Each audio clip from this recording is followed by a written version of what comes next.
Bom dia, hoje sexta-feira, 2 de maio de 2025, começando o nosso estudo, salvo engano, o nosso 12º estudo da carta de Paulo aos Romanos. Hoje vamos conversar sobre o capítulo 7 dessa carta de Paulo aos Romanos. Esse capítulo 7, Paulo vai seguir com o raciocínio que ele vinha desenvolvendo sobre a questão dos gentios, dos judeus, da lei, do sem lei, mas sempre trabalhando com a ideia de aos gentios a lei mosaica, as obras da lei não se aplicariam. E aqui no capítulo 7 ele já faz uma observação também aos que estavam sob a lei judaica, porque ele entroniza agora, para os que estão sobre a lei judaica, ele entroniza a ideia da lei do Cristo. Então, Paulo aqui no capítulo 7, ele vai nos falar mesmo para os que estão sob a lei, que a lei maior é a lei que veio do Cristo. É como se Paulo, com essa sua fala, ele estivesse mostrando um outro caminho. Eu não diria outra religião, mas aqui a gente já vai perceber que Paulo já vai dar os indicativos que aquilo que seria o cristianismo, aquilo que foi chamado, aqueles que foram chamados cristãos, já não interessava mais se eram judeus ou gentios. Essa separação religiosa entre o judaísmo e os politeísmos, os paganismos em geral, não significavam mais nada ante a ideia que havia uma nova perspectiva, a perspectiva do Cristo. Então, digamos, apenas didaticamente, que aqui Paulo faz um esboço, como que a dizer, religião pagã, religião judaica e a religião cristã. Ele dá a entender isso. Não estou dizendo que ele fundou, porque Paulo não fundou religião nenhuma, mas só para nós entendermos que é nesse contexto. Depois, no mesmo capítulo, ele vai trabalhar a lei e o pecado, a lei e o erro, mostrando o caráter interior e o caráter exterior. O que Paulo quer dizer com isso?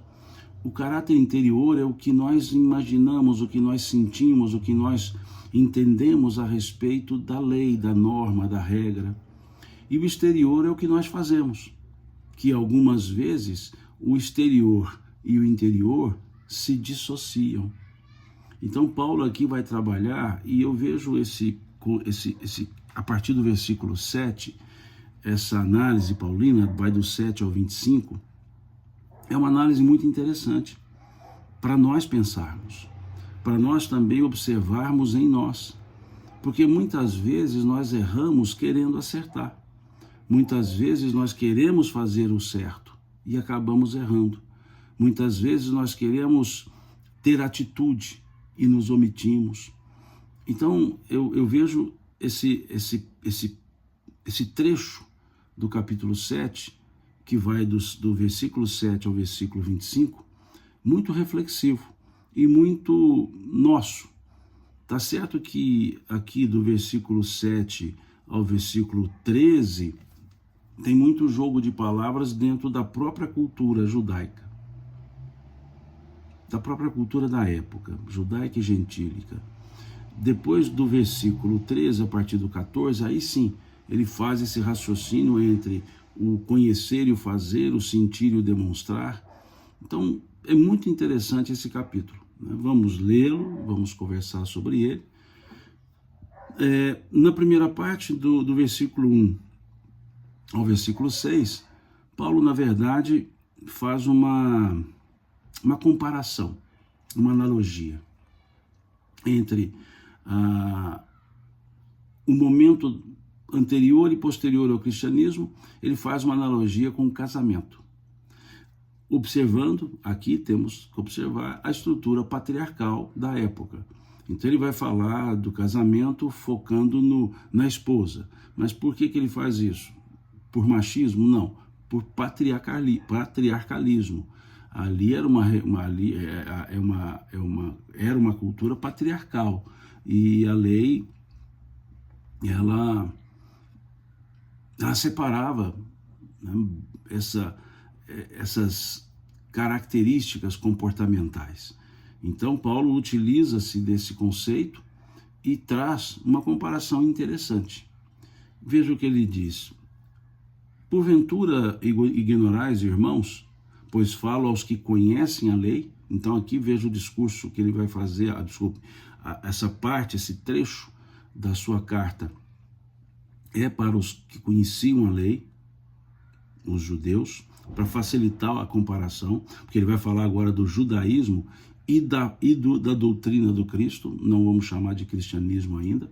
Então ele diz assim: porventura ignorais, irmãos, pois fala aos que conhecem a lei, que a lei tem domínio sobre o homem toda a sua vida? Ora, a mulher casada está ligada pela lei ao marido, enquanto ele vive. Mas se o mesmo morrer, desobrigará e ficará fora da lei conjugal. De sorte que será considerada adúltera se vivendo ainda com o marido unir-se com outro homem. Porém, se morrer o marido, estará livre da lei e não será adúltera se contrair novas núpcias. Assim, meus irmãos, também vós morrestes relativamente à lei, por meio do corpo de Cristo, para pertencerdes a outro, a saber, aquele que ressuscitou dentre os mortos, a fim de que frutifiquemos para Deus. Porque quando vivíamos segundo a carne, as paixões pecaminosas postas em realce pela lei operavam em nossos membros, a fim de frutificarem para a morte. Agora, porém, libertados da lei, estamos mortos para aquilo a que estávamos sujeitos, de modo que servimos em novidade de espírito e não na caducidade da letra.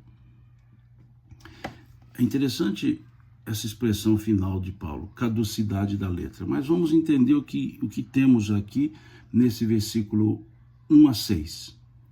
Temos Paulo chamando os judeus, que ele diz aqui, fala aos que conhecem a lei, e trazendo um item da lei para que eles entendessem que no casamento, enquanto os dois cônjuges estão vivos, nenhum deles pode se unir a outras pessoas. Agora, se um dos cônjuges falece, aqui ele usa o exemplo da esposa, se um dos cônjuges falece, o outro pode contrair novas núpcias. Então, o que ele está dizendo aqui na comparação? Que a lei faleceu e que uma nova pode ser contraída. Ou seja, quando surgiu a mensagem do Cristo, a velha lei, ela morreu para os que estavam nessa lógica do Cristo. Então, eles podiam migrar da religião judaica para o cristianismo. É interessante porque o cristianismo ele foi edificado tendo como um dos pilares o judaísmo, porque Jesus era judeu, seguia alguns ritos, mas Jesus fez uma separação muito clara daquilo que era efetivamente lei, por assim dizer, divina, daquilo que era lei humana e circunstancial no que estava na própria lei judaica. Quando ele diz, eu não vim destruir a lei, mas dar-lhe o seu verdadeiro cumprimento. Eu não vim destruir a lei, mas dar-lhe o seu verdadeiro cumprimento. Mostrando-nos, então, que a lei não estava sendo cumprida naquilo que era necessário. Talvez se desse mais ênfase ou desse ênfase ao que era humano na lei, circunstancial, naquilo que seria a caducidade da lei, que Paulo fala aqui, e em detrimento do elemento divino que estava na lei.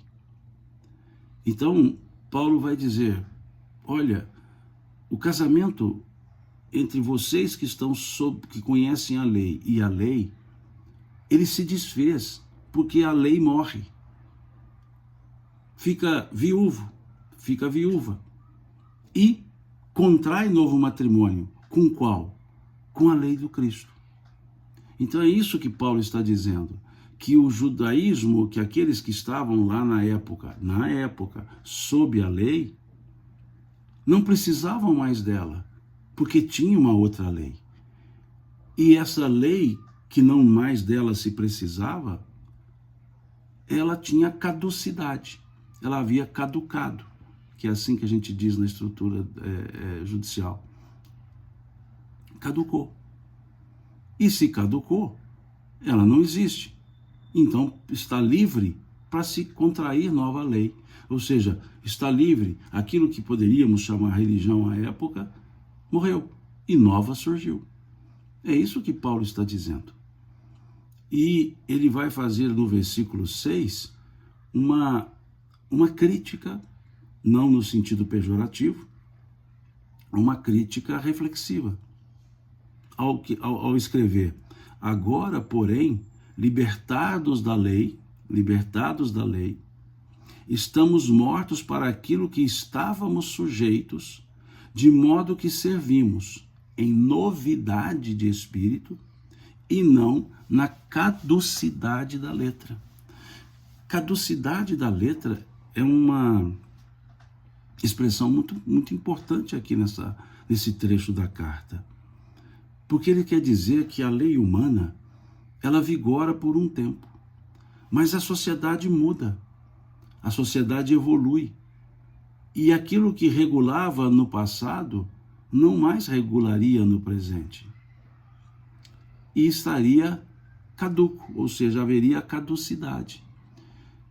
Imaginemos hoje, se nós aplicássemos trechos da lei, da Torá, dos costumes, por exemplo, de não poder costurar um mesmo tecido, o mesmo pano com duas agulhas diferentes.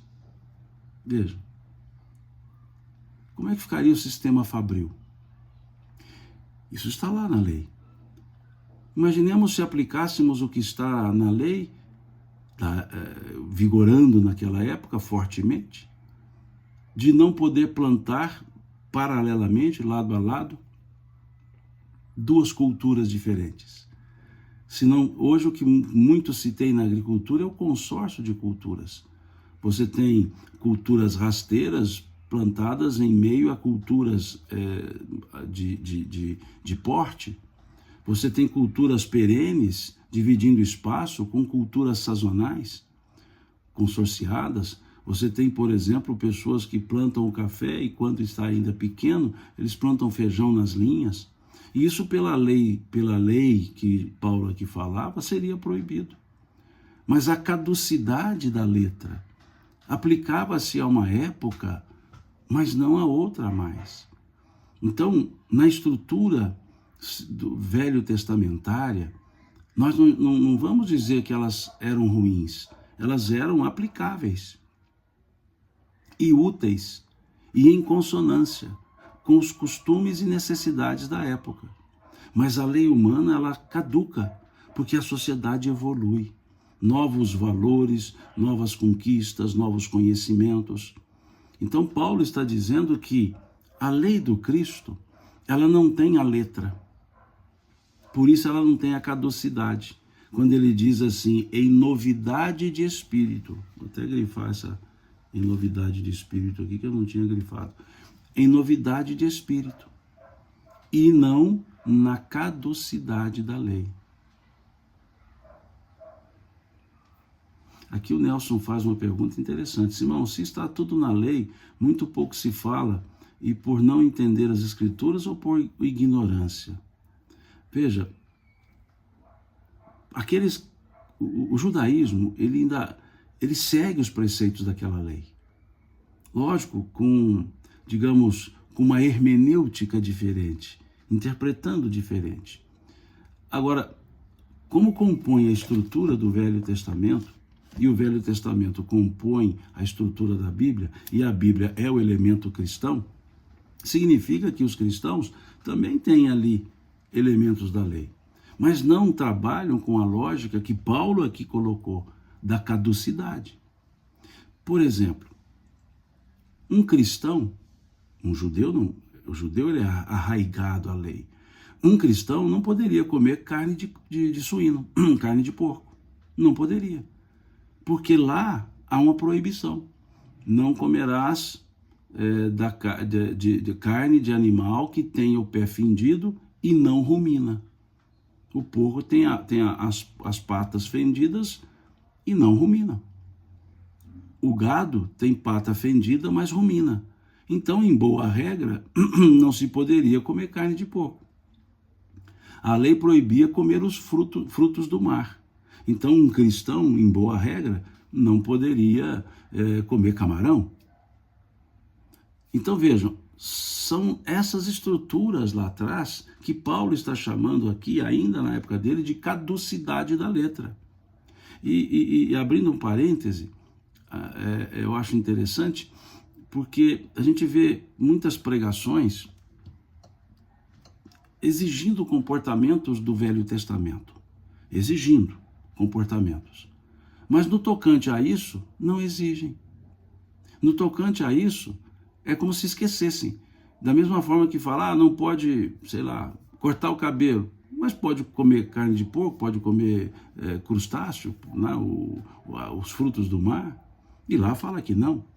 Quer ver outro exemplo? Se for seguir essa estrutura da lei, os judeus seguem, eu me refiro aqui aos cristãos, já que a lei está no Velho Testamento, não poderia comer proteína animal, ou seja, carne com queijo, carne com leite. Os lanches, os sanduíches ficariam comprometidos. Por quê? Porque lá na lei está escrito: não comerás da carne banhada no leite da mãe. Isso está lá no Velho Testamento, está lá na estrutura de lei. Não comerás da carne banhada no leite da mãe. Então os cristãos não deveriam. Os judeus não comem. É a chamada comida kosher, cozinha kosher. Separa.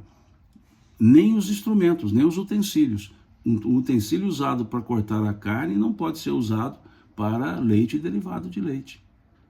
É totalmente separado. Veja, eles estão arraigados à lei. O cristão, em tese, deveria, mas não está. Porque entendeu a caducidade, ok. Não estou falando que está errado cumprir e errado não cumprir. A caducidade da letra, como disse Paulo. Mas a caducidade não está só nesses elementos. A caducidade está em outras regras de comportamento. Jesus demonstrou a caducidade.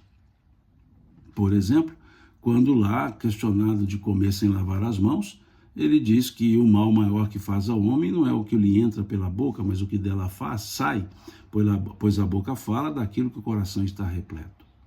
Ou quando foi acusado em curar em dia de sábado, né? Ou colher espigas em dia de sábado. Ele dizia: o sábado foi feito por causa do homem, não o homem por causa do sábado. Então ele foi mostrando que a lei, da parte humana da lei, entra em caducidade. É o que ele coloca aqui, que com a nova mensagem do Cristo, nós serviremos em novidade de espírito e não na caducidade da letra. E aqui a TMC Menezes pergunta: e os 10 mandamentos? Muito bem colocado. É a parte divina da lei. E é fácil analisarmos isso, Menezes, permita chamar assim, do que TMC, aliás, né? Chamar Menezes. Menezes, é importante essa sua observação. Se nós olharmos os mandamentos, nós veremos que aquelas regras, elas não caem em desuso. Mesmo que haja uma lei humana contrariando-as, elas regulam aquilo que é correto. Imaginemos, lá diz, não furtarás. Mesmo que exista uma lei dizendo que pode furtar, se eu furtar, mesmo que a lei humana diga, pode furtar, se eu furtar eu prejudicarei aquela pessoa que era detentora do bem furtado. Olhemos o mandamento, não matarás. Mesmo que surja uma lei dizendo que pode matar, vai gerar tristeza em alguém, vai gerar dano a uma família. Então, a lei mosaica, ela é estruturada com uma parte divina, que é o decálogo, e o restante humano. O que é divino, pode o tempo passar, que o que é divino permanece. E se olharmos a estrutura dos mandamentos, como aqui Paulo vai citar o não cobiçarás, o honrar pai e mãe, imaginemos que haja uma lei que fala que pode desprezar pai e mãe. Se assim cumprir a lei pode desprezar pai e mãe, os pais e mães ficarão entristecidos, prejudicados. Entendeu por que o decálogo ele não está dentro da caducidade da letra? Porque o decálogo não é uma letra. Decálogo é uma regra universal, perene. Por isso Moisés separa ali dizendo que o decálogo foi escrito com o dedo de Deus. Com o dedo de Deus. Porque isso está lá. Se nós olharmos no Êxodo, Moisés escreve, e o Senhor, com o seu dedo, escreveu a lei. Olha que interessante. Isso nos leva àquela passagem lá da mulher adúltera que seria apedrejada. Lembram dessa passagem? Nós temos lá dizendo que Jesus escrevia com o dedo na areia. Com o dedo na areia.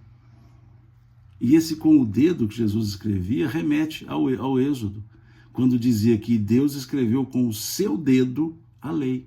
É como se Jesus tivesse ali, dedo na areia, mostrando a lei. E é diferente da pedra, cuja grafia lá fica, na areia, apaga-se. É como se ele estivesse escrevendo a lei humana, dizendo, olha, essa lei de apedrejar por adultério, isso vai acabar. Isso tem que acabar. E o dedo, lembrando que a lei de Deus é perene. E ele estava então como o quê? Mostrando isso. É muito interessante essas amarrações. E Mateus é rico em fazer isso. E até a ideia do adultério aqui. Imaginemos se aplicasse a regra que está na lei, lá de Moisés, que deveria apedrejar. Imaginemos isso.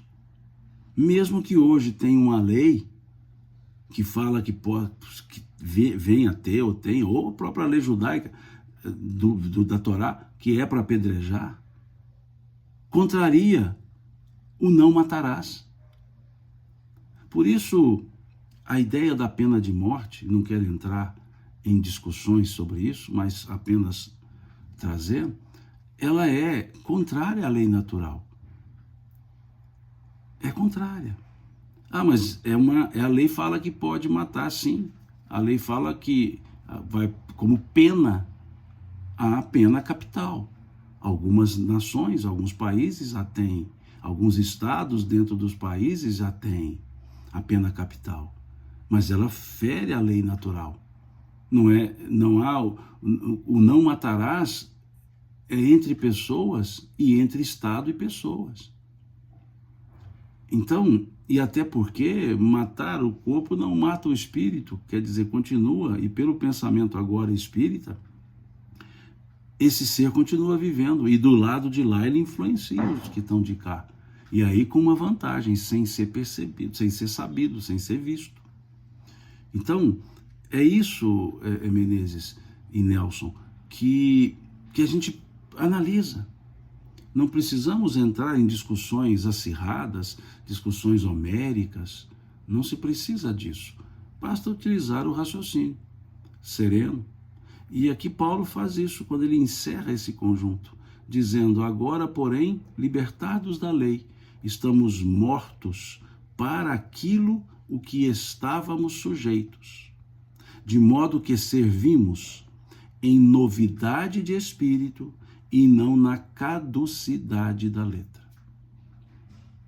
Volto a dizer, a lei humana é aplicável num determinado momento e é necessária naquele momento. Os momentos se sucedem, a sociedade evolui, a lei não se cristaliza. Ela precisa também evoluir. Normalmente ela vem depois da evolução natural da sociedade, mas ela evolui. Por isso que toda lei tem a sua aplicabilidade num tempo e num espaço. Num tempo, num povo e num espaço. E ela pode entrar em caducidade. E aqui é interessante, quando a gente olha lá a questão 621 do Livro dos Espíritos, dentro desse raciocínio das leis divinas, é feita uma pergunta aos benfeitores, é perguntado assim, onde está escrita a lei de Deus? E eles responderam com muita serenidade, na consciência. A consciência não tem a caducidade, o papel tem. Então, a lei de Deus, né? É muito interessante isso. E um outro aspecto sobre a ideia da lei de Deus, nós vemos na questão 614 do Livro dos Espíritos, quando ali é perguntado o que se entende por lei natural, e os benfeitores respondem, é a lei de Deus, única e verdadeira para a felicidade do ser humano. Ela, a lei de Deus, lhe indica o que deve ou não deve fazer, e o homem só é infeliz quando dessa lei se afasta. Veja que resposta belíssima, dizendo que a lei de Deus é para a felicidade. Ponto. É para a felicidade. A lei de Deus nunca é para a tristeza. A lei de Deus nunca é para a penalização. A lei de Deus sempre é para o soerguimento, para a educação. É o que está lá. E por que nós nos infelicitamos? Porque nós nos afastamos dessa lei, que está na consciência. Todas as vezes que não seguimos os ditames da consciência, nós estamos nos infelicitando. Não é Deus, nós estamos nos infelicitando, porque estamos nos afastando dessa lei que foi feita para a felicidade do homem, e é única e verdadeira. Interessante a resposta que eles dão. Então aqui é a primeira parte. Depois Paulo vai fazer uma análise entre a lei e o pecado, que vai até do versículo 7 ao 13, e depois ele faz uma análise entre o entender a lei e o cumprir e o praticar. E aí ele segue. Que diremos, pois? É a lei pecado? De modo nenhum. Mas eu não teria conhecido o pecado senão por intermédio da lei, pois não teria eu conhecido a cobiça se a lei não dissera, não cobiçarás. Raciocínio interessante. Paulo não está dizendo que o pecado surgiu porque a lei foi feita. Não, não. A lei foi feita porque enxergou-se. A lei foi feita porque enxergou-se esse pecado, ou seja, esse desvio comportamental. Então Paulo está dizendo que a lei passou a ser um farol, mas um farol que não iluminou o caminho, iluminou a pessoa, ou seja, a lei mostrou para a pessoa que ela estava errada, que aquele tipo de comportamento não era devido.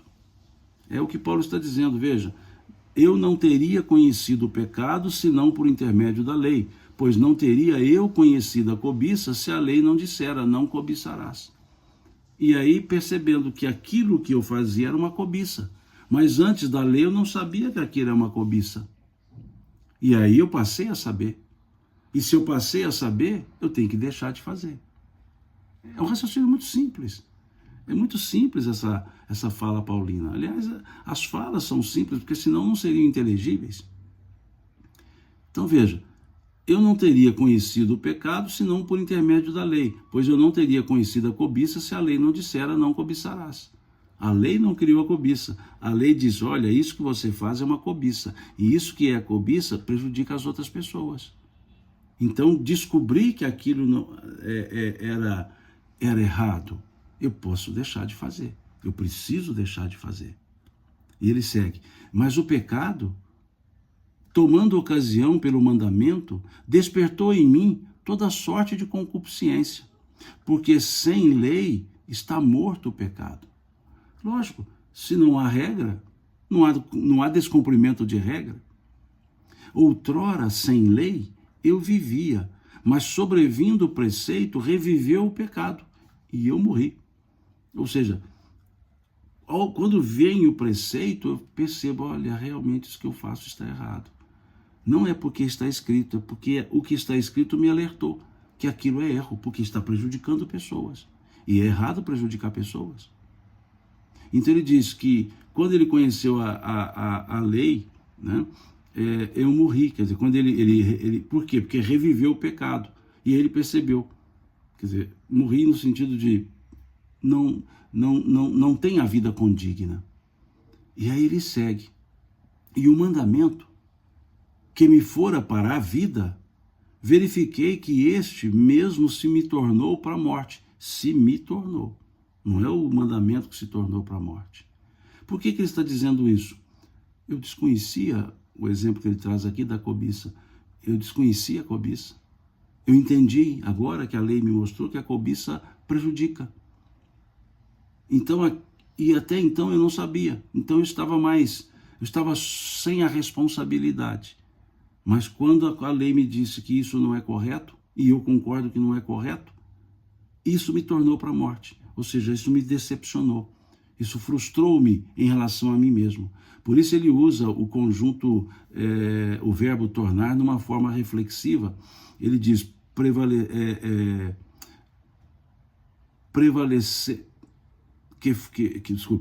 que me fora para a vida, verifiquei que este mesmo se me tornou para a morte. Se me tornou para a morte. Ele deu ao verbo, né, uma questão de reflexibilidade, ou seja, ele tornou-se reflexivo. Então não é que a lei tornou-se para a morte. Não, a lei se me tornou para a morte. Ou seja, eu me vi errado. E aí ele segue. Porque o pecado prevalecendo-se do mandamento, pelo mesmo mandamento me enganou e me matou. Por conseguinte, a lei é santa, e o mandamento santo, e justo, e bom. Então ele diz, não é a lei o problema, sou eu. A lei que ele está dizendo, o mandamento. Ele está lá no não cobiçarás. Ele está tratando da lei divina, porque as leis humanas, ele disse que tem caducidade. Então aqui ele está tratando. E aí ele diz, a lei é boa, mas ela despertou em mim, ela me despertou para mim mesmo. Ou seja, eu passei a olhar para mim, ao ver que ali havia elementos que indicavam erros. E vi que eu errava. E me vi errado. Então, aquele primeira reação de frustração para comigo mesmo. Então, a pessoa que se viu errada frustrou-se a si mesmo, decepcionou-se a si mesmo, que é o que ele chama de morte. E aí ele segue no mandamento, dizendo, a lei é santa, a questão não é a lei. E diz assim, acaso o bom se me tornou em morte? O bom se me tornou em morte? Ou seja, é a lei que me fez isso? Não, dizer de modo nenhum. Pelo contrário, o pecado, para revelar-se como pecado, por meio de uma coisa boa, causou-me a morte, a fim de que, pelo mandamento, se mostrasse sobremaneira maligno. Veja, aqui é um processo de autoanálise que Paulo faz. Aqui encaixaria muito bem a questão 919, né? O conhece-te a ti mesmo, do Livro dos Espíritos. Ele está fazendo autoanálise e dizendo, claro, não foram os mandamentos que me fizeram isso. Os mandamentos mostraram que eu estava fazendo isso. E eu me decepcionei comigo. E eu me frustrei comigo. Isso é a análise de consciência que ele está fazendo. É interessante, é muito importante esse trecho da carta dele. Nós também precisamos fazer essas análises. Nós também precisamos dessa análise de consciência. E nem sempre fazemos. E quando fazemos, podemos nos frustrar. Mas podemos sobrepor a essa frustração. E aqui Paulo segue dizendo, no versículo 14, porque sabemos que a lei é espiritual. Eu, todavia, sou carnal. A partir do versículo 14, Paulo começa agora a mostrar a sua própria autoanálise. Ele começa a mostrar o autoconhecimento. Ele começa a se perceber. Ele começa então a dizer que entre o que é sabido e o que é cumprido, há um hiato, há um espaço, há um vazio. E se nós olharmos, nós estamos assim. Vejamos aqui então o que Paulo foi falando. Porque bem sabemos que a lei é espiritual, mas eu, todavia, sou carnal. O que ele está dizendo? A lei ela é muito ampla, ela é perfeita, mas eu ainda me faço imperfeito. Uma coisa é eu estar no mundo espiritual, outra coisa é eu estar aqui na matéria, aqui nas necessidades materiais. Uma coisa é eu ter necessidade, entender a necessidade, outra coisa é separar a necessidade de desejo. Desejo é o que eu quero, necessidade é o que eu preciso, nem tudo que eu quero eu preciso. E muitas vezes o desejo sobrepõe a necessidade, e ao sobrepor a necessidade, eu frustro-me quando não atendo os meus desejos, mas não valorizo as necessidades já cumpridas. Isso é o que os Espíritos trabalham sobre o necessário e o supérfluo. Nós nos descabelamos pelo supérfluo e não valorizamos o necessário que já temos. A vida material nos gera necessidades fictícias. Eu sempre gosto de dizer que se nós quisermos separar necessidade de desejo, é só entrarmos num supermercado. Tudo que estiver mais no fundo é necessidade. Tudo que estiver mais à frente da gôndola é desejo. Veja que o cereal, a proteína, está lá no fundo. Você tem que ir lá ao fundo. Agora, as guloseimas estão lá na ponta da gôndola. Você entra no corredor e as guloseimas estão todas ali. E as de criança estão ali a 80 centímetros, 1 metro do chão, que é a altura que as crianças enxergam. Isso tudo é o desejo. Então, se eu começar uma compra no supermercado, da ponta da gôndola para o fundo, eu vou enchendo o meu carrinho de tantos desejos que quando chegar lá no fundo não tem espaço para as necessidades. Mas se eu começo do fundo, eu vou colocando no carrinho as necessidades e se sobrar espaço, entra os desejos. Eu gosto muito de usar o supermercado, porque o supermercado ele foi idealizado para isso, para levar as pessoas a consumir o supérfluo, em busca do necessário. Então, aqui é o espiritual e o material, que Paulo começa a dizer. Eu posso concordar com o certo, mas eu tenho os impulsos do errado, porque não sou perfeito ainda. Então Paulo começa a dizer isso, a lei é espiritual, eu todavia sou carnal, vendido à escravidão do pecado. Vejam agora a partir do versículo 15. Porque nem eu mesmo compreendo o meu próprio modo de agir. Se Paulo está falando isso, imaginemos nós, eu imagino eu. Se Paulo está dizendo que nem ele mesmo compreende o seu próprio modo de agir, imagino eu. O quanto que nós nos confundimos, o quanto que nós erramos querendo acertar, o quanto que nós achamos que estamos fazendo certo e não estamos errados, o quanto nós nos confundimos a nós mesmos. E é Paulo que está dizendo isso, porque nem mesmo eu mesmo compreendo o meu próprio modo de agir, pois não faço o que prefiro, e sim o que detesto. O que ele quer dizer? Não faço o que prefiro, sim o que detesto. Ele prefere fazer o certo, mas ele acaba fazendo errado.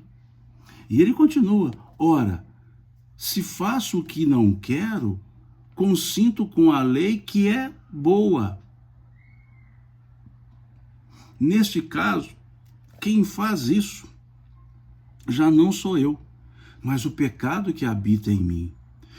Porque eu sei que em mim, isto é, na minha carne, não habita bem nenhum, pois querer o bem está em mim, não porém o efetuá-lo. E o versículo 19 é o primor da conclusão.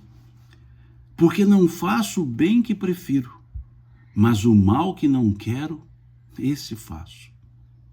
Mas se eu faço o que eu não quero, já não sou eu quem faz, mas sim o pecado que habita em mim. Por isso ele luta com essa ideia de nos melhorar, de acabar com o pecado. Ou seja, ele não quer dizer que é algo externo que está fazendo por mim. Ele está querendo mostrar que é esse comportamento por demais materializado. Ele quer nos mostrar que em pensamento nós cultivamos o bem, mas na prática, por necessidades fictícias, por egoísmo. Quando ele diz o pecado mora em mim, habita em mim, o egoísmo, o orgulho. O egoísmo e o orgulho que nós temos, que nós construímos, nos leva a não fazer o que seria devido. Então, esse versículo 19 e o 20, esses dois versículos, são altamente reflexivos e são os conclusivos de uma autoanálise que Paulo faz. Porque não faço o bem que prefiro, mas o mal que eu não quero, esse faço. Mas se eu faço o que não quero, já não sou eu quem o faz, e sim o pecado que habita em mim. Ou seja, sucumbi-me a minha índole, sucumbi a essa má índole. E ele segue. Então, ao querer fazer o bem, encontro na lei de que o mal reside em mim. Porque se a lei está dizendo não cobiçarás, é porque eu sou cobiçador, é porque eu cobiço. Então ele está dizendo isso. Então, ao querer fazer o bem, encontro a lei de que o mal reside em mim. Porque no tocante ao homem interior, tenho prazer na lei de Deus, mas vejo nos meus membros, ou seja, nas minhas ações, outra lei, que, guerreando contra a lei da minha mente, me faz prisioneiro da lei do pecado, que está nos meus membros, nas minhas ações. Desventurado homem que sou, quem me livrará do corpo dessa morte? Graças a Deus, por Jesus Cristo, nosso Senhor, de maneira que eu, de mim mesmo, com a mente, sou escravo da lei de Deus, mas segundo a carne, da lei do pecado. Não precisa de explicação. Tamanha clareza que Paulo colocou aqui, nos mostrando que viver aqui na Terra é um exercício constante de superação. É uma constante necessidade de autoanálise, de olhar para nós mesmos. Como sugeriu o Espírito, Santo Agostinho, lá na questão 919A do Livro dos Espíritos, quando ele dizia: fazer o que eu fazia quando entre vós vivia. Todas as noites, ao me recolher para o sagrado descanso do corpo, eu passava o meu dia em revista. Ou seja, a autoanálise proposta pelo Espírito Santo Agostinho, na questão 919A, teria que ser diária, e não anualmente, como a gente faz. Diária. Porque normalmente a gente faz no final do ano, né? Deixa eu ver se esse ano eu me comportei bem. Um ano é muito tempo. Então a proposta que Santo Agostinho fazia é que fosse diário esse processo. E aqui Paulo está dizendo isso, que o viver é um constante desafio, que é o homem interior e o homem exterior. É esse desafio, que eu não chamaria uma contenda, mas acaba quase que sendo, é esse bom combate que Paulo falava. É esse bom combate que nós temos que fazer todos os dias. Eu sei o que é o correto, mas nem sempre eu faço. Por que eu não faço? Porque ainda não estou evoluído. Porque ainda estou cultivando o egoísmo. porque ainda estou cultivando o orgulho? É isso que Paulo está dizendo. Então ele diz, de maneira que eu em mim mesmo, com a mente, sou escravo da lei de Deus, ou seja, entendo o mandamento. Mas segundo a carne, da lei do pecado. Mas na hora de fazer, isso é como se fosse aquele aluno que estudou, na hora da prova deu um branco, esqueceu tudo. Somos nós. Conhecemos. Concordamos. Mas na hora de fazer, não fazemos. Lemos um texto, lemos um livro, assistimos a um filme e nos emocionamos e dizemos, olha que coisa bonita, eu preciso fazer isso. Mas tão logo acaba o filme, eu já me esqueço até do nome do filme. É isso que Paulo está dizendo. E veja se isso não é a nossa realidade. Veja se isso não vem ao encontro da ideia de estarmos no mundo de provas e expiações. Mas estamos com a finalidade de aprender e crescer. É tão interessante isso que Kardec faz uma pergunta lá no Livro dos Espíritos, a pergunta 230, ele pergunta assim, o espírito na erraticidade, ou seja, no estado errante, no mundo espiritual, ele evolui?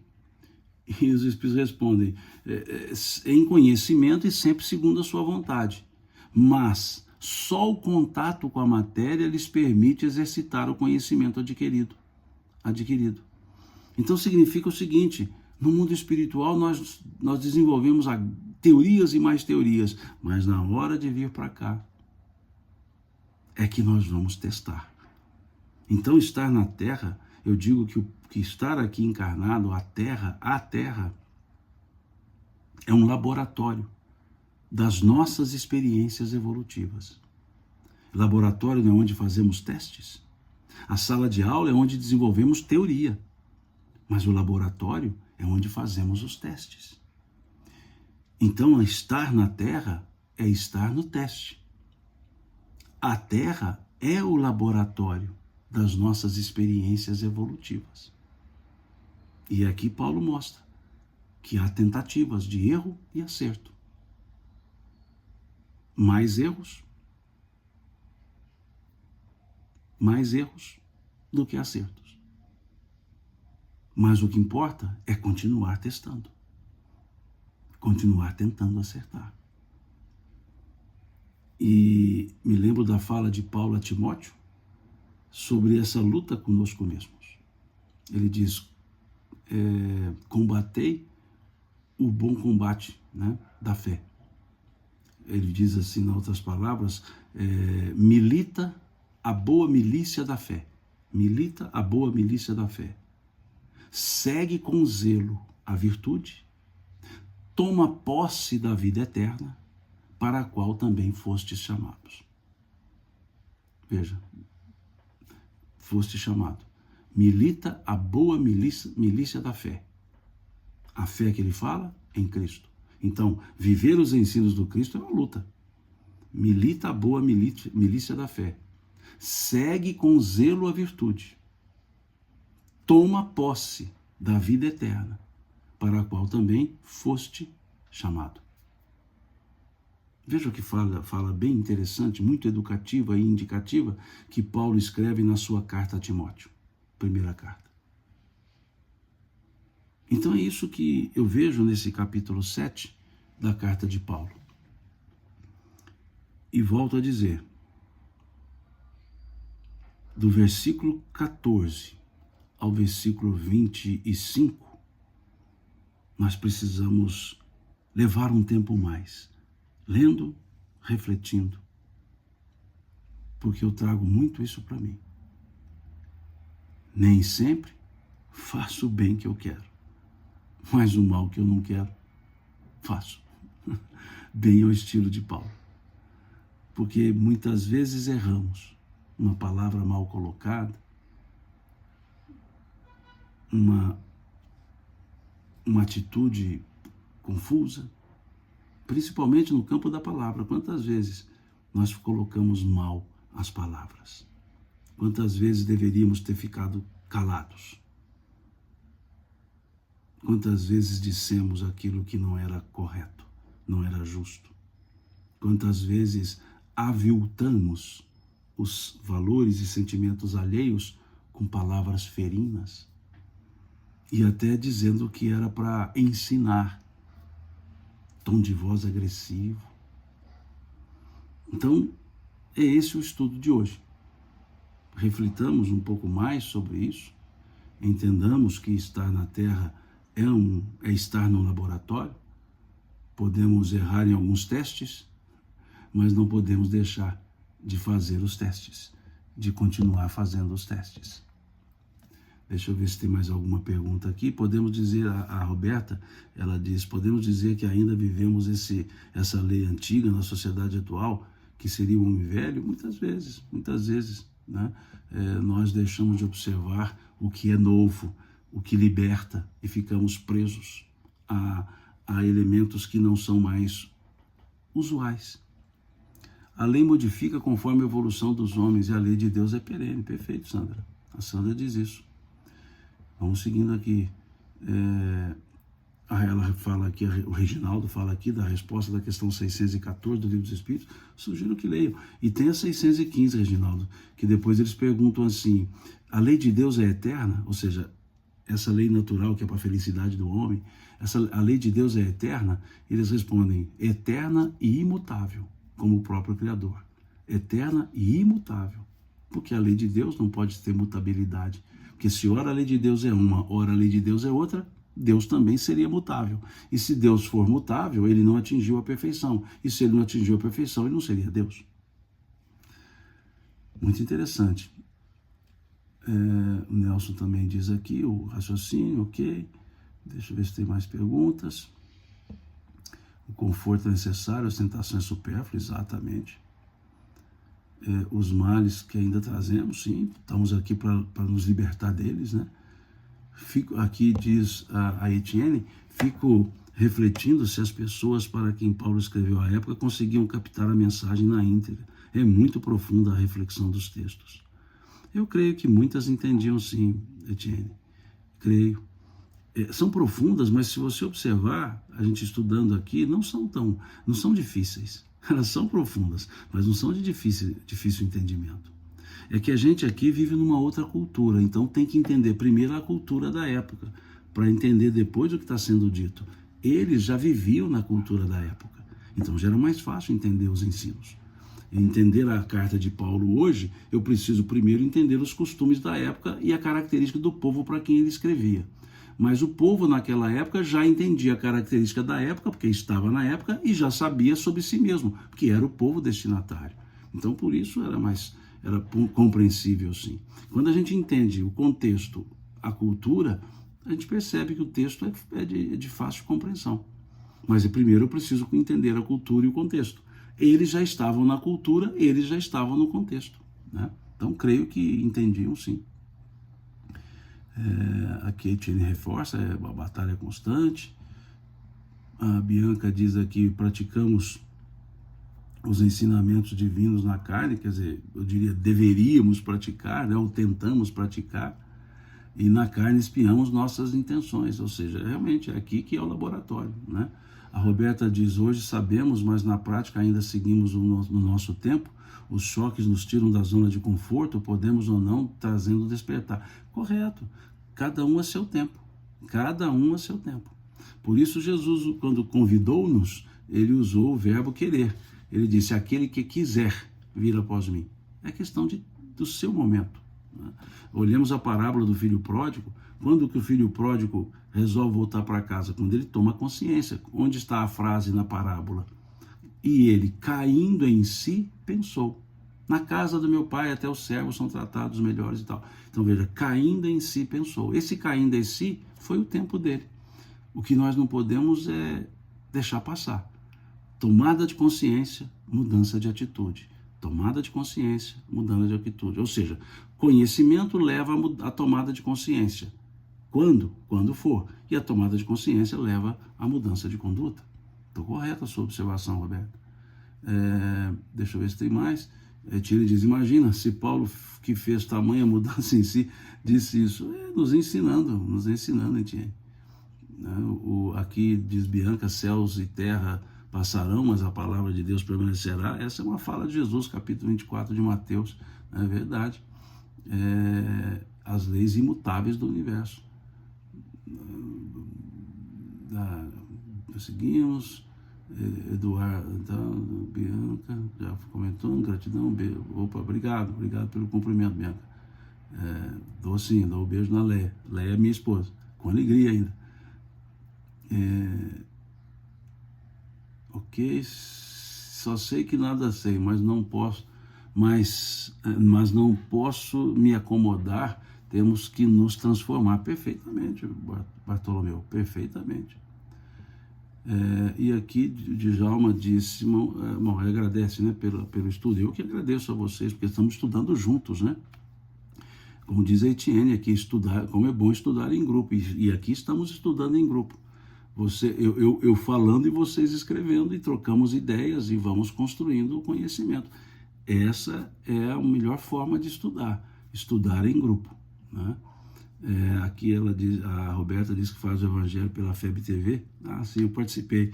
Já terminou a série, né? Está gravada, né? Lógico. Participei de todo o estudo do Evangelho lá na FEB TV. Eu e outras pessoas, né?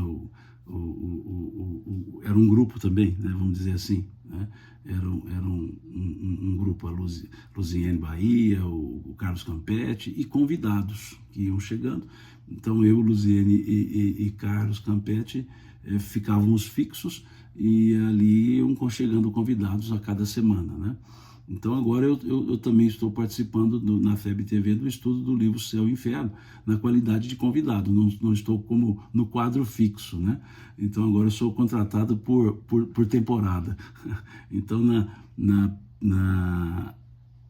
salvo engano, na segunda quinta-feira do mês eu participo. Né? Toda segunda quinta-feira do mês eu participo com eles lá no estudo agora do Céu e Inferno. É isso, né? Acabaram também as perguntas, as observações. A Angélica agradece aqui, eu que agradeço, e sempre dizendo, formamos um grupo de estudos. Amanhã, às 9 horas, seguiremos com o nosso estudo, e domingo não teremos, estarei na estrada. Se eu conseguir chegar a tempo, eu até farei, mas pode ser que eu não consiga. E aí, na próxima semana, a gente já não tem mais o estudo diariamente, né? Já volto o estudo da Carta de Paulo para as quartas à noite, né? Às 19 horas, 19h30, e aos domingos, às 9 da manhã. Essa semana, esses últimos dias, nós fizemos uma jornada, uma bateria diária, vamos até amanhã, e depois volto ao estudo semanal, né? Quarta e domingo, da Carta de Paulo.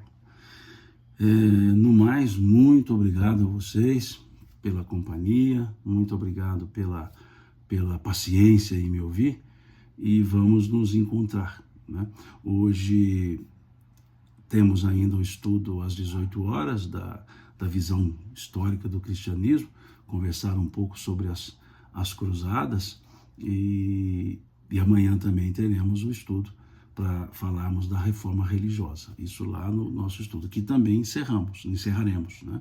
No dia de amanhã, creio que encerro, talvez no domingo, dê para sobrar alguma coisa no domingo, né? Bom, é isso, obrigado, fiquem com Deus, uma excelente sexta-feira para vocês, um bom fim de semana para todos vocês, que Deus nos abençoe, e pela cordialidade, amizade, companheirismo de vocês, Deus lhes pague. Fiquem com Deus.